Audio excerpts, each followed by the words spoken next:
Hello everyone and welcome back to another video from Gameplay Classic. In this video, I'm going to show you how to play the Tekken 3 game online. So let's get started right away.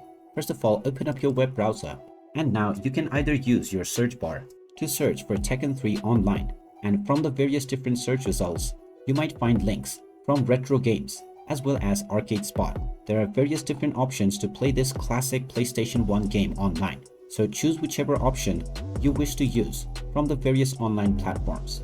After you choose your website, just click on the Play Game button and this will download the game files temporarily within your browser cache.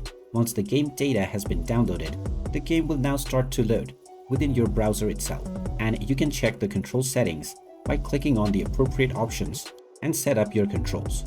And there you have it. That is how easy it is to play the Tekken 3 game online on your browser.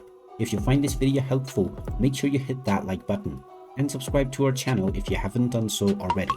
Also ring that notification bell to never miss another update from us. Thank you for watching and I will see you again in the next video.